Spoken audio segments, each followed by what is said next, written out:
This is where I usually start with my peaking and tweaking process right there. So 18.5 ounces is the weight of this bow at this moment. For a 40-pound bow, that's pretty heavy from a physical mass standpoint.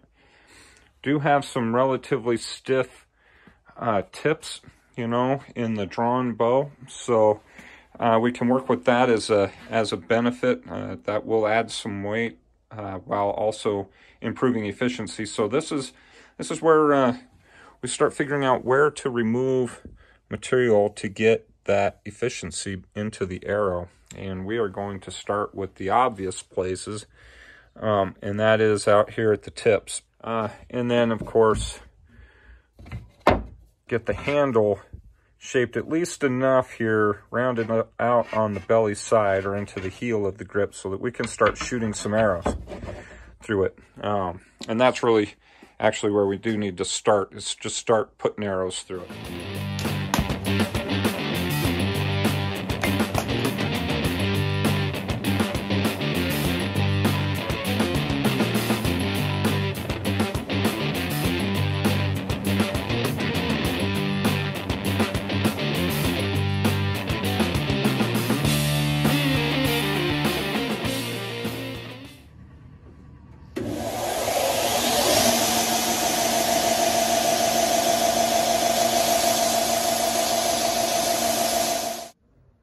These are the heaviest shafts I have in my set, and you can see that they are all torn up because typically they're being shot out of not very accommodating shelving or handle grip areas on the bows that they're shot out of. Because when we do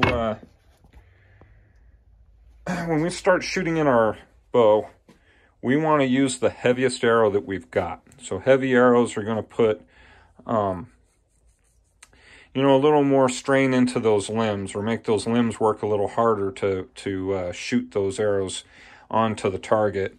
And in doing so, it helps them settle into their true tiller. So we've only had this on the tillering tree. We've given it a full workout, but, you know, the proof is in the pudding when it comes to shooting those arrows.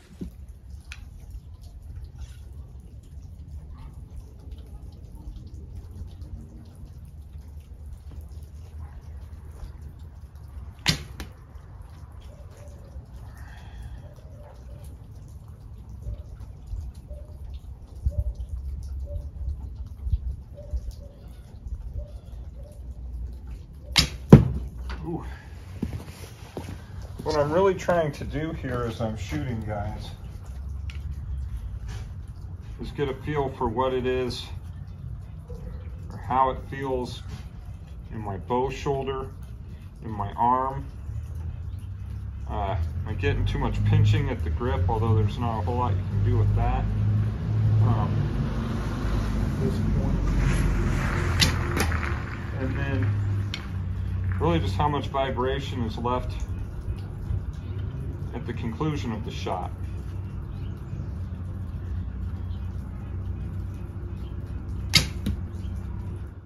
I have managed to keep about a 3/16 inch gap on that upper limb, which is just about right, I think.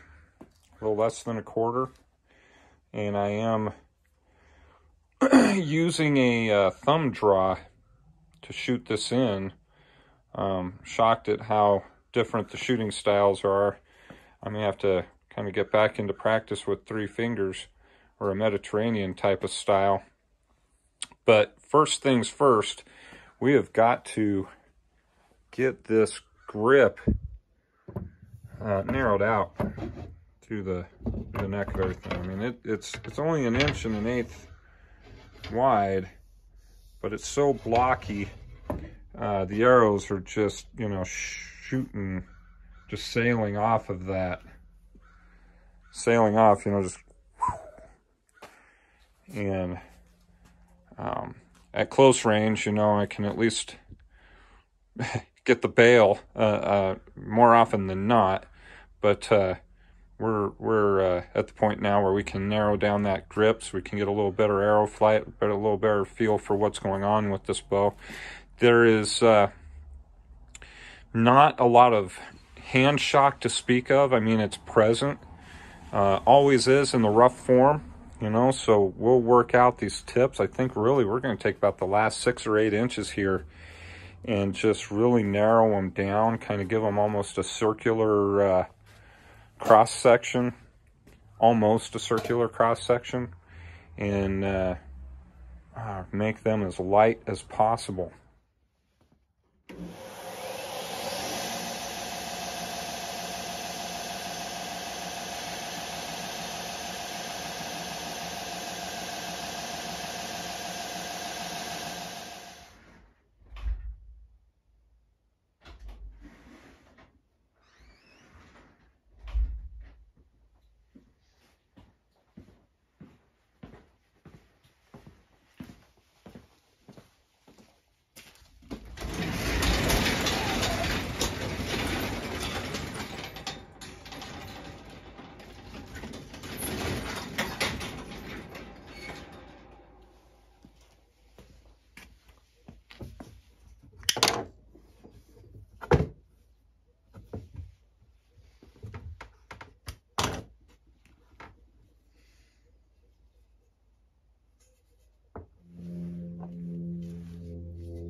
All right, so we've got our grip started here. Just a little bit of an hourglass kind of shape in there, so that we got a good good palm swell. Did end up adding a little bit of cherry to the back side here, because as it started going along, grip was just a little too thin from front to back to really fill in the hollow of my grip here. So little extra on there. Won't be much left when all's said and done, but it will be just enough to fill out that grip. Also put some tip overlays on there, and that's going to help us really narrow out these tips without mitigating or without costing us in terms of the integrity of our string grooves and the tip there. So there's where we are right now. We're going to get started, or at least wrap up getting this grip fashioned out, and then we'll turn our attention to narrowing out these tips.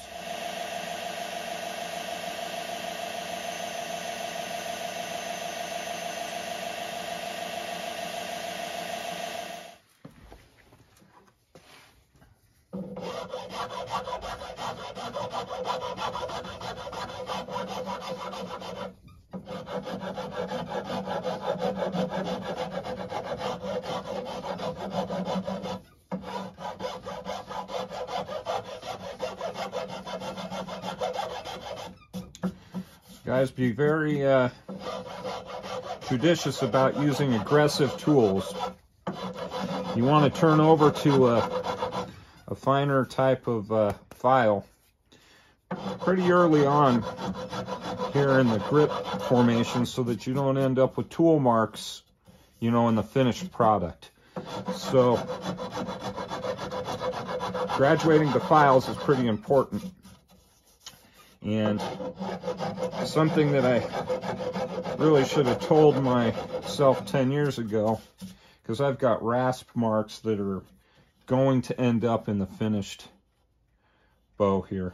But I don't know that I'll really be able to take them out entirely without altering the functionality of this bow. So anyway, working on the ergonomics of this grip. It's really starting to feel good.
Alright, thought I'd come out into the sun here in the driveway. Kind of go over how that grip is at the moment. It's not quite, I mean, it's not finished sanded, but that's about as close to finished as I'm going to get with files and steel tools. Worked out the tips here. I took them down quite a bit and really radiused off all the edges here, right out at the tips, to remove as much mass as possible. All right, I've been shooting this for a minute off camera, and I'm getting used to it. Really kind of enjoying it.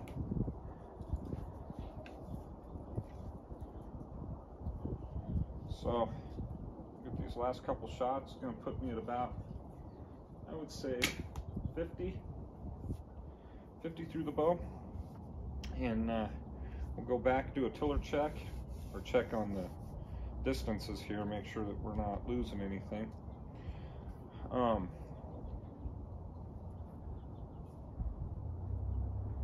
Yeah, and then we'll just keep shooting her in. All right, I'm starting to feel a little bit better about this. So, recall when we started on this that it was about 18.5 ounces. I'm now at 16 3/4 of an ounce. And all we've done is, well, we added some wood to the grip area, and then also added material down at the tips. So in spite of having added that material in, we've removed enough material to really start to take advantage of a lower mass in total type of bow, which all speaks to efficiency. And I'm still going to take a little more off the tips.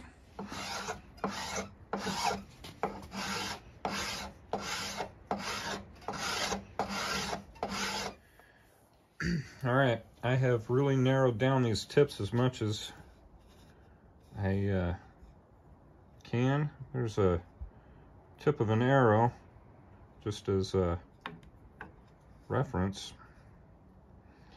So, can get this thing strung up again and go do my favorite part, shoot her in some more.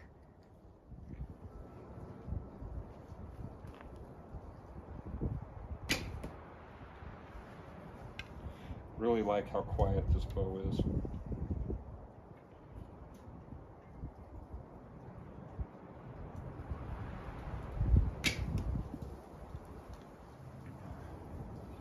It's shooting pretty well.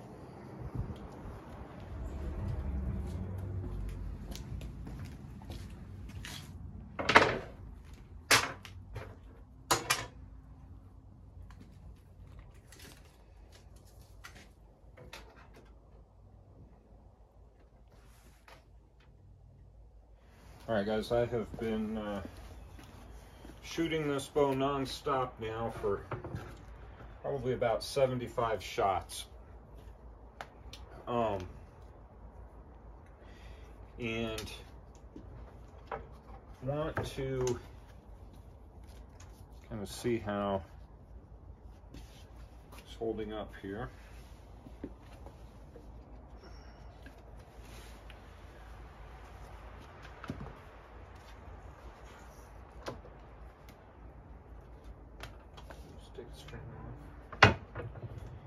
And yeah,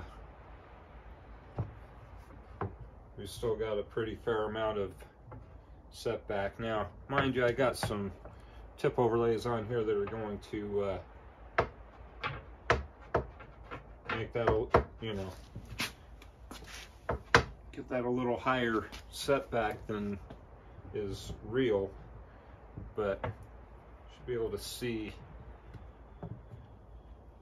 that it's still retained a fair amount of its setback. All right, we have sanded this thing all nice and smooth. Several sanding sessions, starting with 100 grit, finishing out with 220. Wiping down with a wet rag and then hitting it again to make sure that we raise all those little whiskers and get them cut with the sandpaper. Now I've got it lined up with the hickory back to the to line up even with the front board of the workbench here. All right, so we're going to take a couple quick measurements here. You'll remember that we started with 2.5 inches of setback, and I have to measure it this way because I don't want the overlays to disrupt the or you know, artificially inflate the measurement here. But we are at, hold on a second.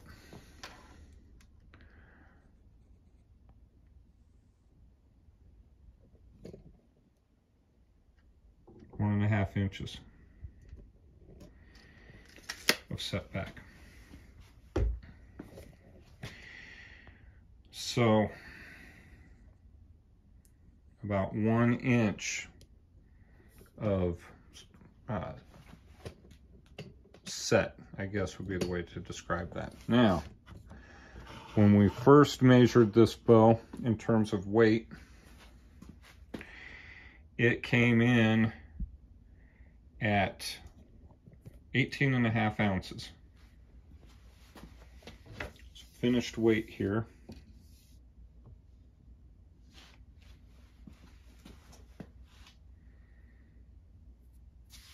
is under 16.5 ounces.